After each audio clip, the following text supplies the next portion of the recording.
chamada Ser e Fazer Discípulos. Nós começamos ela na semana passada, nós explicamos o porquê dessa série. A ideia dessa série é nós entendermos o chamado que Deus tem para cada um de nós como discípulos de Jesus. E diz também na semana passada que essa série de mensagens ela representa a filosofia de ministério dessa igreja, aquilo que nós entendemos como é a vocação do Senhor para a nossa igreja. Cada igreja tem a sua vocação. A nossa vocação, nós temos entendido que a nossa vocação é nós sermos discípulos e fazermos discípulos do Senhor nessa cidade.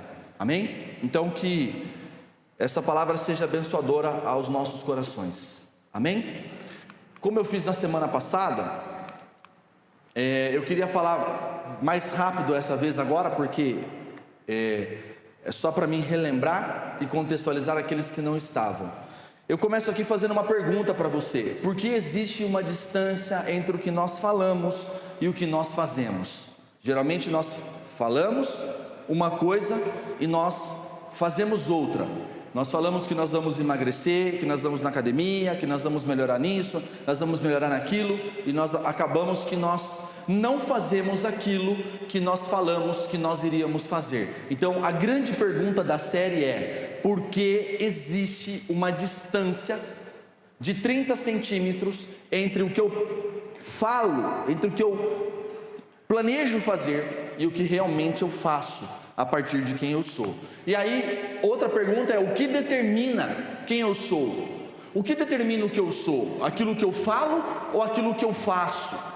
E aí, pensando nisso, é interessante nós pensarmos, por exemplo, numa autoescola. Quando você foi aprender a dirigir, você tinha que pensar: acelera, tira o pé do acelerador, pisa na embreagem, troca de marcha, e assim sucessivamente. Chega no momento da nossa vida que a gente sai de casa e chega no lugar, não sabe nem como saiu, como chegou, porque já entramos no piloto automático.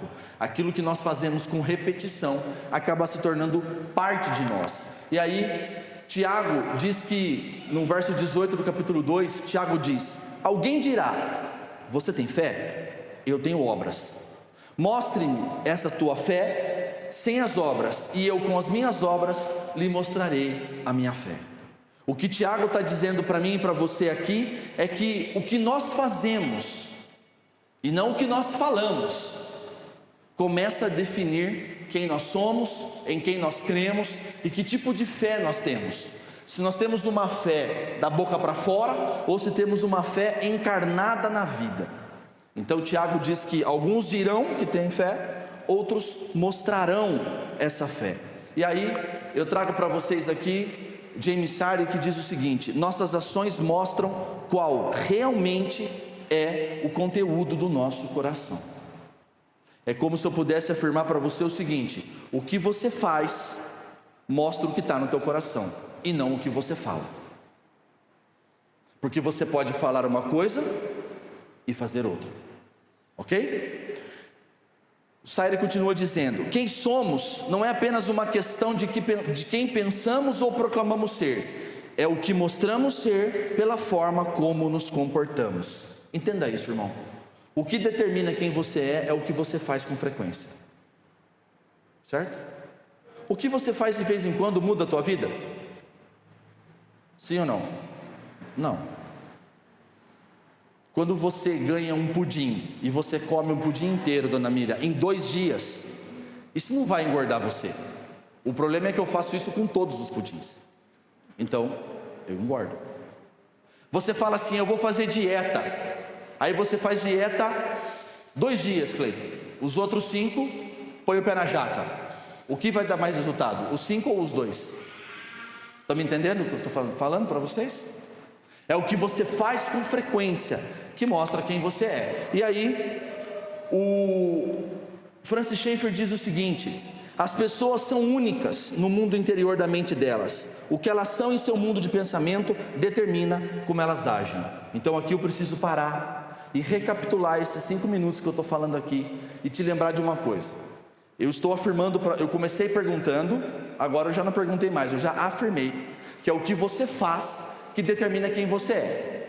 E agora eu trago uma outra camada para você pensar comigo. As pessoas são únicas na mente delas. A senhora vive há 50, 60 anos com esse jovem aqui, mas a mente de vocês são diferentes. A senhora tem um mundo interior da senhora e o senhor tem outro. Nós não somos iguais. Cada um tem a sua própria maneira de pensar, de enxergar e de responder às questões da vida. O que elas são em seu mundo de pensamento determina então como elas vão agir.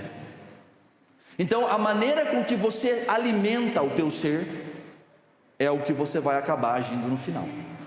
Ok? Então qual é o nosso cenário atual? Semana passada todo mundo achou interessante isso aqui, né? O que é o cenário atual hoje? O cenário atual é esse aqui hoje. Uma mãe com uma criança chorando, desesperada, uma casa inteiramente arrebentada de bagunça. Só para quem é mãe sabe que já deve ter passado por algo parecido com isso, né? Mas olha o que essa mãe está postando no Instagram aqui, ó. Essa mulher aqui é a mesma que essa, mas a gente não mostra nas redes sociais as verdades. As pessoas só mostram aquilo que elas querem mostrar. Esse é o cenário atual do mundo que você mora hoje. As pessoas mostram para você uma coisa que na verdade elas não são. Elas contam uma narrativa de quem elas são, mas elas não são. Então, nós temos que tomar cuidado com isso. E aí então, eu coloco essa verdade para você. Existe uma ruptura entre o que nós declaramos ser e o que nós encarnamos ser no dia a dia. Há uma ruptura. Porque eu posso falar para você que eu sou uma coisa e lá em casa eu ser outra. Você pode ser uma coisa na igreja e na sua casa você ser outra. É ou não é? Quantas pessoas você conhece que é assim?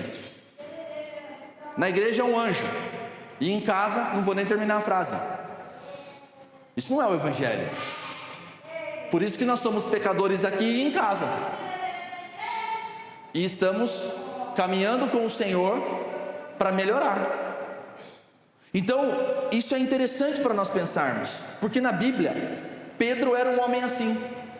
Pedro falava uma coisa e fazia outra.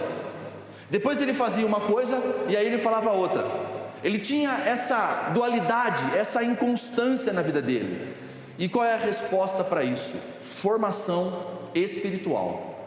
Nós precisamos colocar o nosso coração diante da cruz, diante do Senhor, diante da palavra, para que o Senhor possa transformar as nossas vidas. Esse processo se chama espiritualidade. Então eu quero convidar você a abrir comigo a tua Bíblia em João, capítulo 21, versículo 9. João 21, versículo 9.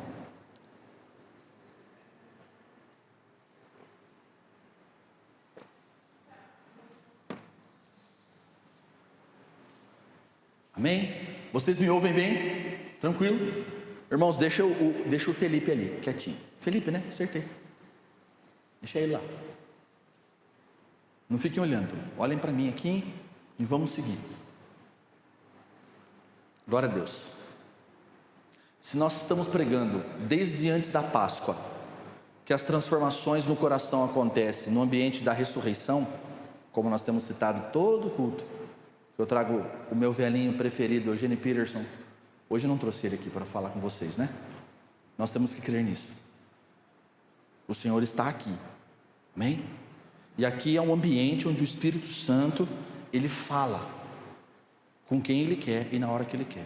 Deixe Ele à vontade, ok? Vamos seguir. João capítulo 21, versículo 9, a palavra do Senhor diz assim: ao saltarem em terra, viram ali umas brasas com peixe por cima, e também havia pão.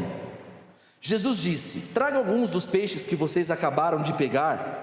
Simão entrou no barco e arrastou a rede para a terra. A rede estava cheia de 153 grandes peixes. E mesmo sendo tantos peixes, a rede não se rompeu. Jesus disse a eles: venham comer. Nenhum dos discípulos ousava perguntar: quem é você? Porque sabiam que era o Senhor. Jesus veio, pegou o pão, deu a eles, depois fez a mesma coisa com o peixe. Essa já era a terceira vez que Jesus se manifestava aos seus discípulos depois de ressuscitado dentre os mortos. Vamos orar? Ó Deus, em nome de Jesus, obrigado, Pai, pela leitura da Tua palavra. Obrigado, ó Deus, pelo que o Senhor tem feito, Pai, nas nossas vidas. Obrigado, Pai, porque o Senhor tem manifestado a Tua graça, o Teu amor e a Tua palavra sobre nós. Nós estamos também nesse ambiente de ressurreição, Pai, ambiente o qual propício para o Senhor falar conosco, para que o Senhor revele a Tua vontade a nós, e que o Senhor, Pai, possa falar ao coração dos meus irmãos, que apesar de mim, a Tua voz possa soar ao coração deles, que eles sejam edificados, que eles sejam, ó Deus, confrontados em seus pecados, e que o Teu Evangelho seja pregado nessa noite, em nome de Jesus, amém e amém. Meus irmãos, esse texto então, ele segue diretamente o texto que nós falamos semana passada. Jesus havia morrido, Pedro havia negado, Jesus havia ressuscitado. Você leu comigo aqui o último versículo que disse que essa já é a terceira vez que Jesus estava aparecendo aos discípulos. Mas então, numa bela manhã de sol, Pedro diz: eu vou pescar.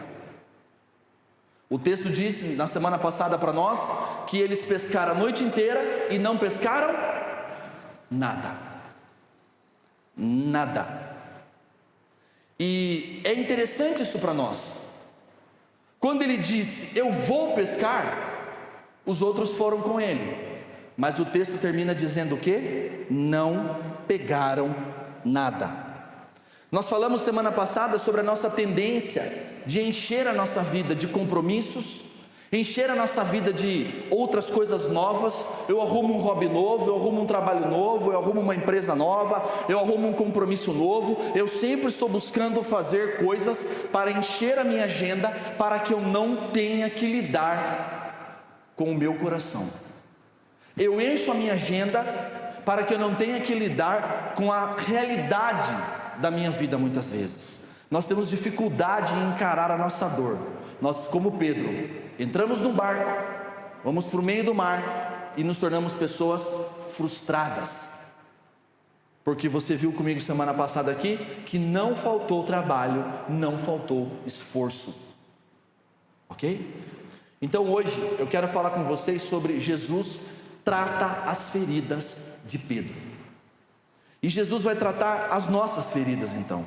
E como que ele faz isso na vida de Pedro? Em primeiro lugar, ele estabelece um cenário ideal para Pedro. Jesus, ele estabelece esse cenário perfeito para que ele pudesse fazer aquilo com Pedro. Olha o que o texto diz no versículo 9. Ao saltarem em terra, viram ali umas brasas com peixe por cima, e também havia pão. Deixa eu te fazer uma pergunta. Você já sofreu algum trauma? Trauma do tipo, eu sei que existe inúmeros tipos de traumas, eu sei que muitos de nós aqui já sofremos com traumas, mas eu estou pensando mais num trauma, por exemplo, alguém aqui já sofreu um acidente de carro, ou conhece alguém que ao passar por um acidente de carro, essa pessoa, ela tem dificuldade em dirigir depois? Já aconteceu isso com alguém aqui? Esse tipo de trauma, por exemplo, ele é muito difícil para a pessoa superar. É muito difícil a pessoa superar. Ou ela não consegue mais. Por exemplo, uma pessoa que teve uma experiência de afogamento, ela tem dificuldade depois em confiar, em mergulhar de novo na piscina, e entrar numa represa, entrar no mar. Mas uma outra pergunta para você pensar comigo: você tem memórias afetivas? Memórias afetivas, por exemplo? Semana passada, eu comentei com a minha esposa depois, durante a semana. Semana passada, quando foi começar a nossa IBD, eu perguntei se alguém tinha um pedido de oração.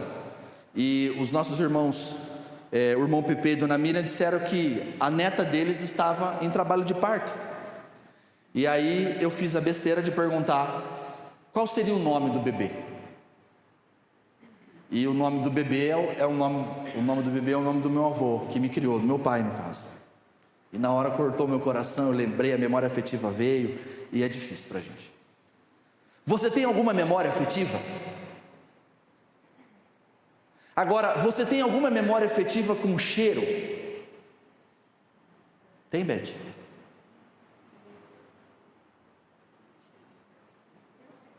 Eu tenho, por exemplo, o cheiro do doce de abóbora da casa da minha avó.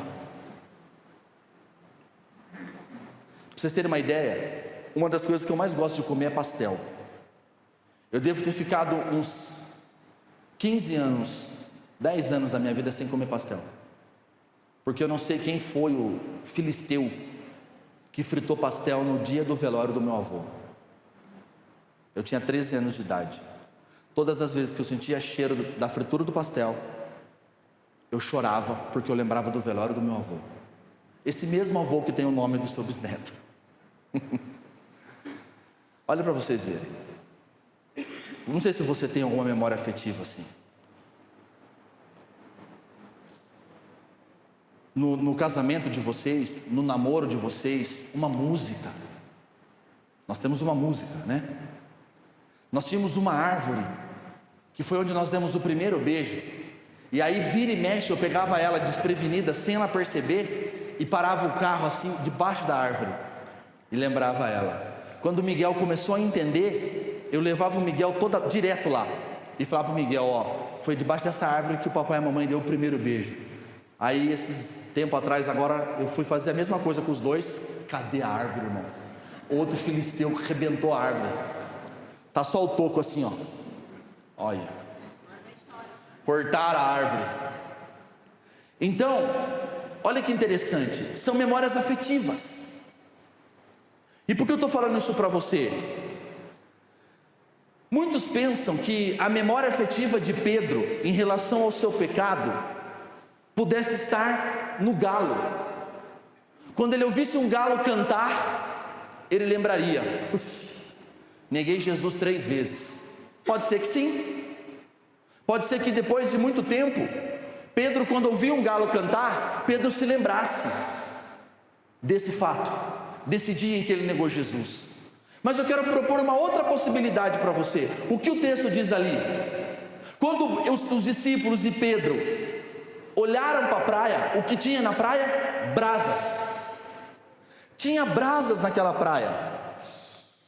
Mas olha que interessante, por que Jesus colocou brasa na beira da praia?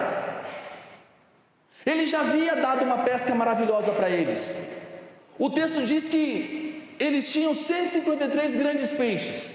Mas quando eles olham para a praia, Jesus tinha uma brasa, tinha pão e já tinha peixe.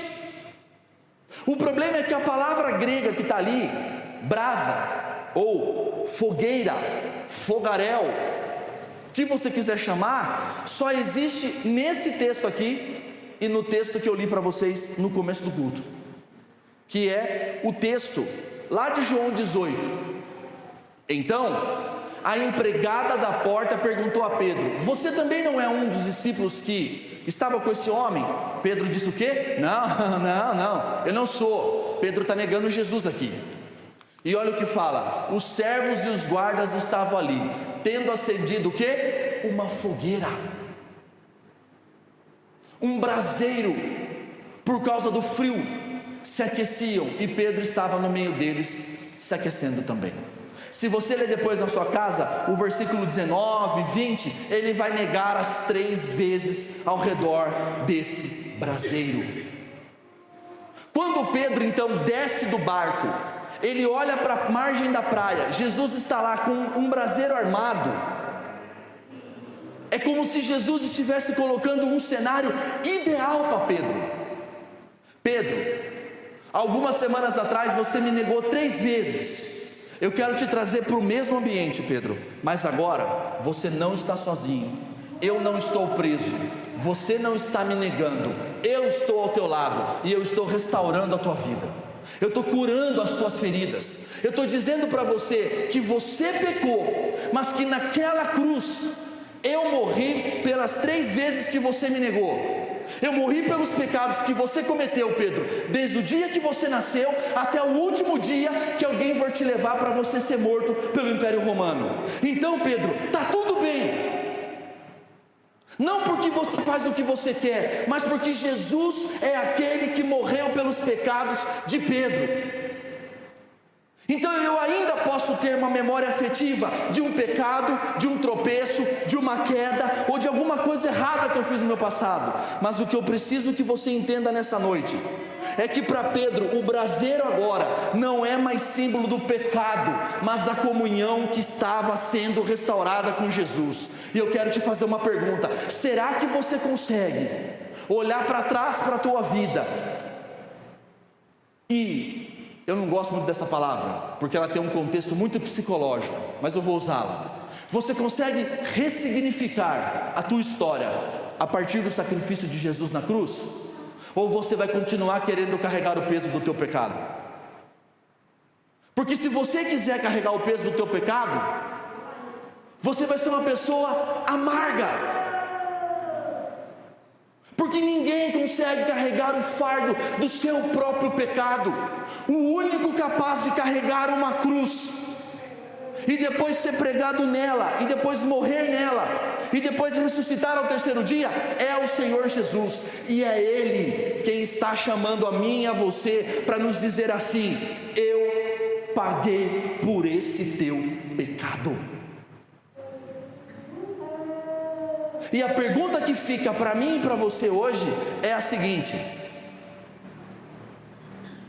até quando você vai ficar falando disso? Vou perguntar de novo: até quando você vai ficar falando daquilo que você errou no passado?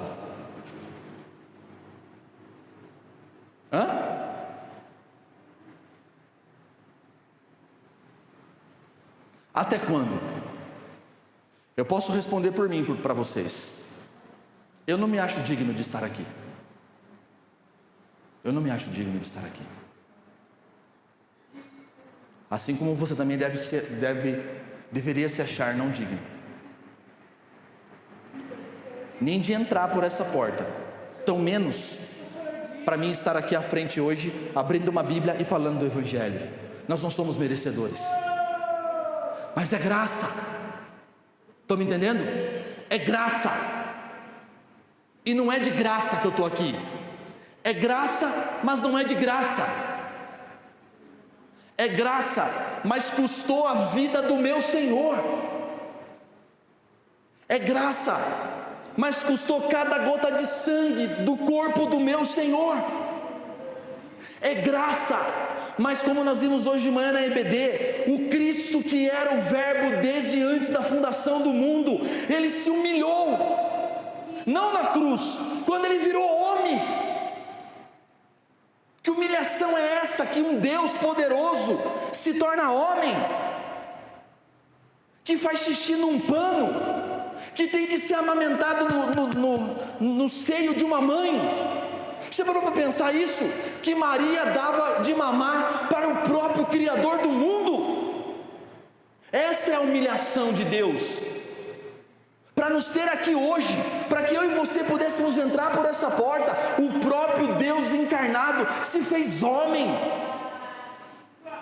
Então até quando eu e você vamos ficar revirando o lixo do nosso passado, revirando os pecados que nós cometemos? Ou até quando você vai ficar culpando a igreja?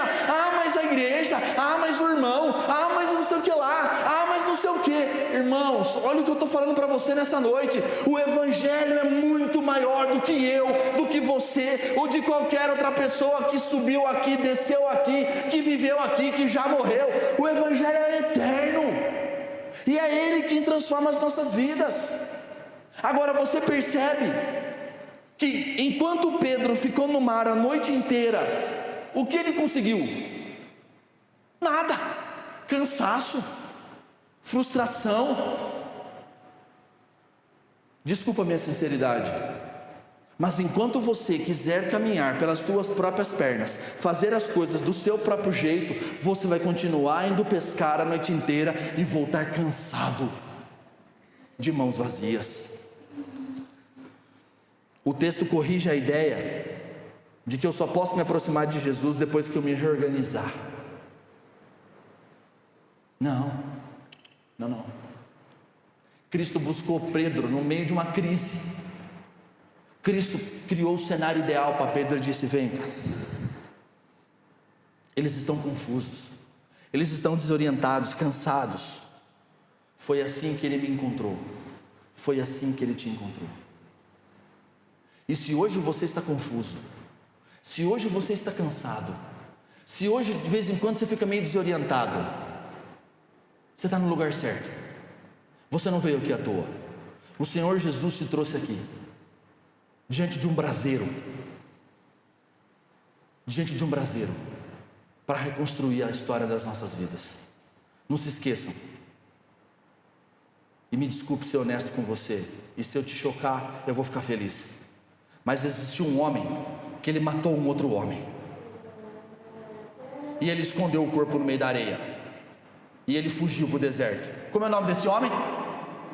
Ah, você sabe, Moisés. E aí ele foi embora, casou com a filha de um cara que tinha uma, sei lá que religião que era aquela, um sacerdote, certo? Depois de 40 anos esse cara voltou. E quem apareceu para ele naquele lugar?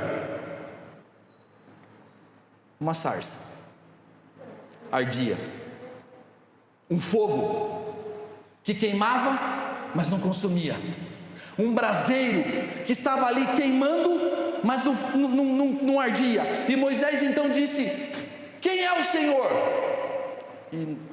Então Moisés, sabe o que é? Não dá para colocar nome em mim, porque eu não tenho nome. Não dá para você me classificar. Nome se dá a coisas criadas. Eu não sou criado, você não pode pôr um nome em mim. Mas o que eu vou falar para Faraó então? Diga que o eu sou te enviou. Dá para entender o que eu estou querendo dizer para você? Você está esperando o quê? Que aquela planta no canto ali, ó, acenda um fogaréu e o próprio Adonai apareça para você? Não vai acontecer isso. O que mais pode acontecer é o que você está ouvindo aqui nessa noite. Não importa o meu e o teu passado, não importa o meu e o teu pecado, o Cristo ressurreto está na beira da praia, dizendo para mim e para você: eu morri pelos teus pecados. Será que você consegue fazer assim, ó?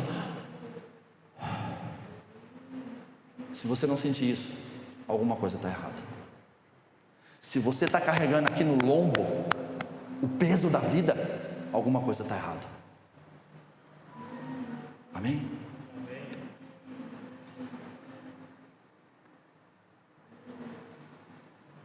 O erro de Pedro, o pecado de Pedro, não foi o fim da sua caminhada, estava só começando. Você está vendo o tipo de gente que Deus chama? Está vendo ou não? Eu acabei de te lembrar que esse Moisés, um dos maiores heróis da história, tinha acabado de matar um homem. Olha o tipo de gente que Deus chama. Esse Pedro aqui tinha acabado de cortar a orelha do guarda, e depois negou 3 vezes, e Jesus chama ele. Nossa, o que será que o Caio está querendo dizer, hein? Eu estou querendo dizer que não tem gente melhor para chamar. É só gente igual eu e você mesmo. Gente pecadora, que se arrepende e que coloca a sua vida diante do Senhor, para o Senhor ir nos transformando. Amém? Mas em segundo lugar, Jesus convida Pedro para participar daquilo que ele está fazendo. Então eu espero que o ponto 1 você tenha entendido. Jesus armou um braseiro para mostrar para Pedro que ele havia perdoado Pedro. Pedro, o teu pecado, o teu erro não é o fim da tua história. Vamos continuar a jornada, Pedro? O problema é que alguns não entendem o ponto 1, e o ponto 2 então, esquece, levanta e vai embora, irmão. Olha o ponto 2, Jesus está convidando Pedro para participar daquilo que Jesus está fazendo. Se eu perguntasse para você, o que você acha que Jesus está fazendo em Araçoiaba da Serra? O que Jesus está fazendo no mundo? Se eu perguntasse para você, por que Jesus encarnou, morreu, viveu e ressuscitou? O que Deus está fazendo, hein? Você precisa saber essa resposta. E Pedro vai entender agora o que Jesus está fazendo no mundo. Olha o que o texto diz no verso 10: Jesus disse para Pedro, para os discípulos, né? Tragam alguns dos peixes que vocês acabaram de pescar. Espera um pouquinho. O que tinha na beira da praia com Jesus? Uma brasa, certo? João, uma churrasqueira. Bom, né? E o que mais tinha? Pão. E depois do pão? E por que ele está pedindo para Pedro trazer peixe? Será que ele não tinha o suficiente? Quem colocou os 153 grandes peixes na rede de Pedro? Jesus. Aliás, estudiosos, alguns dizem que 153 seria o número de espécies. Enfim. Mas fato é que Jesus tinha peixe no braseiro e pede para você, Cleiton, traz o que você tem também. Sabe esses aniversários modernos? Vou fazer meu aniversário, cada um traz 1 quilo de carne. Pode parecer isso, mas não é isso que está acontecendo. Não é o que está acontecendo. O que está acontecendo é diferente. O que Jesus havia falado para Pedro? O que Jesus havia falado para Pedro? Jesus lhes disse, isso lá no começo do ministério de Pedro: venham comigo e eu farei com que vocês sejam pescadores de gente. Então será que aquele peixe significavam pessoas? Será que Jesus está dizendo para Pedro assim: Pedro, você me negou, você errou, você cortou a orelha do guarda, mas eu estou aqui montando um cenário para mostrar para você que eu estou te perdoando, que você vai... Só que é o seguinte, cara, eu nasci, morri, ressuscitei para perdoar pecados, e eu preciso de pessoas que falem isso para todo mundo. Eu preciso que os meus discípulos façam discípulos. Eu não posso admitir que um discípulo meu fique preso lembrando do pecado que ele cometeu, sendo que o meu sangue já perdoou esse pecado. Então, Pedro, eu já tenho aqui comigo alguns peixes, mas eu estou convidando cada um de vocês, tragam os de vocês também. Falem de Jesus para as pessoas e tragam-as para o reino. Está me entendendo? Tragam-as para o reino. Olha que interessante isso. Primeiro, o texto corrige o meu orgulho e o teu orgulho de achar que tudo depende de nós. Não, não depende de nós. Jesus nos convidou a participar. Jesus te convidou, meu irmão, a você falar dele para as pessoas. Jesus convida você a participar daquilo que ele está fazendo no mundo, restaurar o mundo. O segundo, ele também denuncia a minha e a sua passividade. Achar que Jesus faz tudo pela graça, então não cabe nada a mim. Aí nós nos tornamos aquela igreja fechada, ensimesmada, que não olha para a cidade, não olha para fora, e a gente ainda cita um versículo bíblico: Deus vai acrescentando quem Ele quer que seja salvo.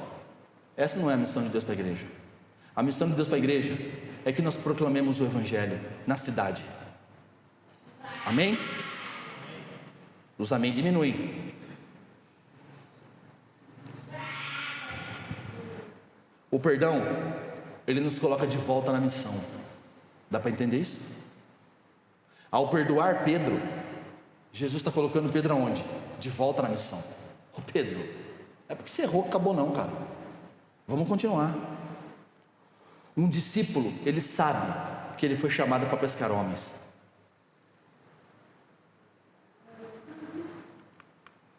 E aí,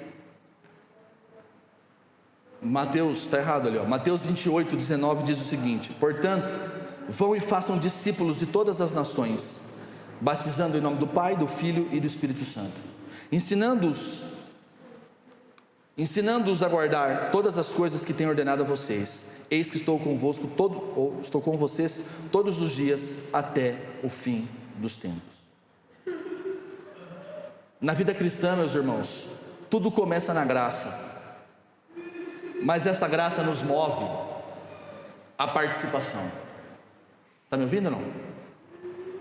Na vida cristã, tudo começa pela graça, mas essa graça não me acomoda, essa graça me leva a participar do que Deus está fazendo no mundo. Chris Whiter diz o seguinte: nossa missão, é a nossa participação comprometida como povo de Deus. Leia comigo isso aqui, ó. Não precisa ler alto, mas acompanhe a leitura comigo. Missão é nossa participação comprometida como povo de Deus, a convite e ordem de Deus, na própria missão de Deus dentro da história do mundo, para a redenção da criação de Deus. Dá para entender? Essa é a nossa missão: participarmos da restauração que Deus está fazendo no mundo. Mike Gorin diz o seguinte: a igreja deve entender que sua missão é participar da missão do Deus Trino. Gente, olha isso, por favor, tenta entender essa frase. A igreja deve entender que sua missão é participar da missão do Deus Trino, a própria Trindade. Não sou eu que estou chamando você para fazer alguma coisa, é a Trindade. E essa missão tem uma natureza comunal, é uma missão do povo de Deus. Missão é toda a igreja levando o evangelho integral a toda pessoa no mundo todo. Amém? Toda pessoa, não importa a cor da pele, a raça, a religião, a classe social, não importa. O evangelho todo ao homem todo. E em terceiro e último lugar, Jesus traz Pedro de volta à comunhão. O verso 12 e 13 diz assim: Jesus disse a eles: venham comer. Esse convite a comer na Bíblia, ele representa a comunhão. Venham comer. É interessante porque Jesus pega o pão, parte o pão e distribui para eles. Parece uma linguagem de ceia mesmo. Só não tinha o vinho. O convite da graça é maravilhoso para nós aqui. Então, estamos terminando, irmãos. Jesus coloca Pedro diante do braseiro, mostra que ele está perdoado, convida Pedro a voltar para a missão, e agora Jesus convida Pedro à mesa. Dá para entender a progressão do texto? Pedro está restaurado à comunhão. Jesus toma o pão, parte o peixe, todo mundo rindo, comendo, em comunhão ao redor do braseiro. A lembrança do braseiro, que era de um pecado, agora é lugar do quê? De comunhão. Agora é lugar de comunhão. Dá para entender? Então, você entendeu o que é ser um discípulo? Alguém que foi encontrado por Jesus pelos mares da vida, foi trazido de volta à comunhão, perdoado, limpo e restaurado. Você entendeu o que é ser um discípulo? Eu vou falar de novo.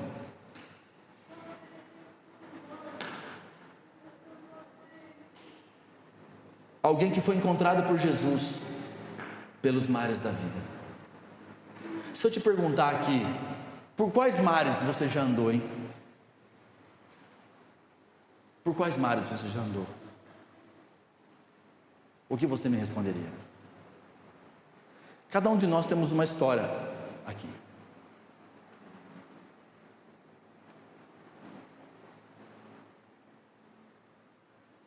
Alguns navegaram mais longe, como eu. Outros nunca foram muito longe, ficaram perto da bordinha ali. Mas era um pecadorzinho também, né?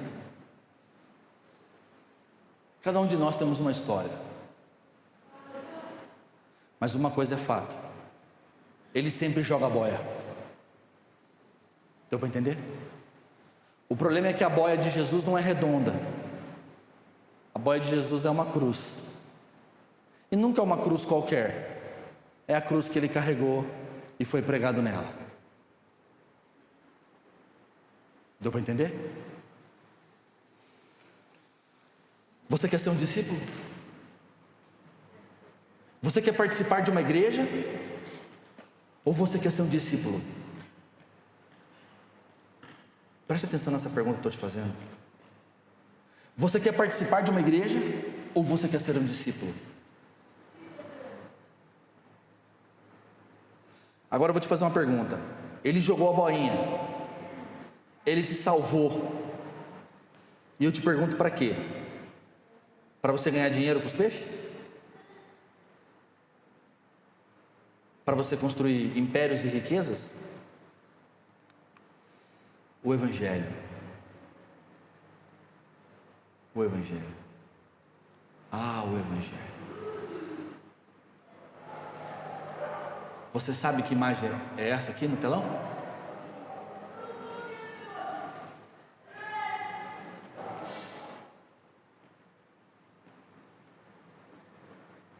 Valeu a pena, irmãos. Hoje, quando a Elise me mostrou essa foto, eu falei assim: valeu a pena o último ano que nós estamos pregando na cabeça dessas crianças. Ninguém mandou eles desenharem cruz. Foi pedido para eles desenharem o Pentateuco: Gênesis, Êxodo, Levíticos, Números e Deuteronômio. Júnior, quem que mandou a Lara fazer uma cruz lá? Quem que mandou o Miguel fazer uma cruz? Quem mandou sua filha pensar numa cruz? É porque o Evangelho está sendo pregado para elas. Se você pegar qualquer roteiro, o que ela está ouvindo agora lá dentro é o mesmo tema que está sendo falado aqui, e no final sempre tem o Evangelho. Eu fiquei feliz demais com isso, irmãos. As nossas crianças entenderam o Evangelho. Elas conseguem ligar o Evangelho ao Pentateuco. Que emocionante. Talvez para você seja meio irrelevante, e eu entendo, tudo bem, mas para mim foi impactante. Jesus encarnou, viveu, morreu, para que nós pudéssemos nos assentar a essa mesa de novo. Jesus não podia simplesmente falar para Pedro: chega aí, Pedro, dá nada não, você cortou a orelha do guarda, mas chega aí, que nós é brother, toca aí, Pedro. Não é assim que funciona, irmãos. Deus é santo, 3 vezes santo. Por que Jesus podia falar isso para ele? Porque Jesus havia morrido numa cruz. Então você não está sentado aqui hoje à toa. Foi porque Jesus morreu numa cruz para que você pudesse estar sentado aqui hoje. Mas sabe que mesa é essa que nós somos convidados? O pessoal que estava aqui hoje de manhã é a mesa da qual Adão e Eva foram expulsos. Nós estamos sentados nela agora, com Jesus em comunhão. Você recebeu um convite para se assentar à mesa, mas ao sentar a essa mesa, como você lida com ela? Estou terminando, irmãos, mas eu acho agora a parte mais importante do sermão. Então, aguenta o sono aí mais 2 minutinhos, por favor. Põe a mão na sua cabeça e fala: sai! Quer que eu imite de Macedo? Em nome de Jesus, sai! Pior que vai para o YouTube isso aqui, em nome de Jesus. Eu faço a mãozinha assim, se você quiser, ó. Não pode? A Eliette, a minha esposa, mandou eu parar, desculpa. Depois eu apanho delas. Mas eles deram risada e voltaram. Viu como deu certo? A igreja recebeu isso. Você não está gravando isso aí para botar no Instagram depois, né? Você não vai botar eu imitando de Macedo, pelo amor de Deus. Vamos lá, gente. Você recebeu um convite para se assentar à mesa com Jesus, ok? Mas quando a igreja começou a se assentar à mesa com Jesus, o que a igreja fez? Eu não estou falando essa igreja, eu estou falando a igreja no mundo, lá no comecinho. Sabe qual é o problema, irmãos? A gente quer dizer que só nós merecemos nos assentar à mesa. Então nós olhamos para os de fora e nós falamos assim: esse é um pecador, isso não merece sentar à mesa. Mas quem falou para você que você é agiota de lugar de mesa? Quem falou para mim e para você que eu e você escolhemos quem deve sentar aqui ou não? Não é prerrogativa minha e tua dizer quem é ou quem não é, ou quem pode ou quem não pode. Só que eu e você nos achamos dono dessa mesa.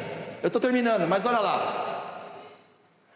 De novo, Jesus foi para junto ao mar e toda a multidão vinha ao encontro dele e ele os ensinava. Me ajuda aí, Sabrina, passando, por favor. Quando ia passando, viu Levi é Mateus, filho de Alfeu, sentado na coletoria e disse: siga-me. E Mateus então levantou e seguiu Jesus. Mateus era publicano, pegava dinheiro do judeu e dava para romano. Ó, combinou até. Achando-se Jesus à mesa na casa de Mateus, que é Levi, estavam junto com ele os discípulos, muitos publicanos e muitos pecadores, porque eles eram muitos e também seguiam a Jesus. Quem que seguia Jesus então? É publicano, é pecador, como diria minha avó, só gente de classe. Os escribas, somos nós muitas vezes, vendo Jesus comer na companhia de pecadores e publicanos, perguntava aos discípulos de Jesus: por que ele come e bebe com publicano e pecador? Tendo ouvido isso, Jesus respondeu: o são não precisa de médico, e sim os doentes. Eu não vim chamar o justo, eu vim chamar pecador. O que Jesus está dizendo aqui é o seguinte: vocês acham que vocês são, vocês são mais doentes que eles. Vocês acham que vocês são justos, vocês são mais pecadores do que eles. E à mesa de Jesus sempre estiveram os marginalizados, sempre. Então, meus irmãos, eu quero terminar dizendo duas coisas para você. A primeira: o discípulo não é aquele que defende a mesa. Deixa eu te falar uma coisa: a igreja não precisa que você defenda ela, não precisa. Já tem muita gente para falar mal da igreja. A igreja no geral. A igreja precisa de discípulos. Nós não somos aqueles que defendemos a mesa. Nós somos aqueles que trazemos novos pecadores para a mesa. E eu termino então com essa citação. Dizem que foi o Spurgeon, mas não dá para ter certeza, então eu não coloquei. Mas falar de Jesus, evangelismo, convidar alguém para vir para a igreja, você reconhece essa fachada aqui? Evangelismo é um mendigo contando ao outro onde encontrou o pão. Dá para entender isso? Será que você poderia falar para aquele seu amigo do trabalho, como um mendigo, falar para ele assim: cara, eu fui num lugar domingo, tinha um braseiro com pão e um peixe, você precisa ir lá comigo um dia? Deu para entender? Falar de Jesus é isso. Porque se você for num show de uma banda que você gosta, ou se você for num restaurante e você gosta muito da comida, do atendimento, o que você faz? A Tati já está montando uma agência de viagens e ela arrasta a multidão nas viagens dela. E por que você volta para o mesmo lugar? Porque você gosta. Eu fui lá cortar o cabelo na Silvia, gostei, vou levar todas as minhas amigas lá. Não é assim que funciona? Não é assim, irmãos? Você vai cortar o cabelo, você gostou, você indica. Você manda seu carro lavar num lugar, você gostou, você indica. Sabe por que nós não chamamos as pessoas para vir à igreja? Porque no fundo do nosso coração, nós achamos que as pessoas não são dignas. Nós achamos que nós somos melhores do que elas. Essa é a grande verdade do nosso coração. Falar de Jesus é eu entender que eu não valho e eu não sou nada. Eu sou alguém que navegava pelos mares da vida aí, e Jesus me encontrou e me trouxe de volta. Então agora eu vou jogar essa boia para o máximo de gente possível. para que eles possam também sentar aqui e ouvir o Evangelho. Vocês estão me entendendo, meus irmãos? Não é sobre mim, não é sobre os presbíteros que estão aqui, não é sobre a igreja presbiteriana do Brasil, é sobre o reino, é sobre o Evangelho, é sobre pais e mães que estão agora em casa chorando, desesperados, porque não sabem onde estão os seus filhos. E nós estamos discutindo qualquer coisa, menos chamando Jesus, menos chamando as pessoas para ouvir falar de Jesus.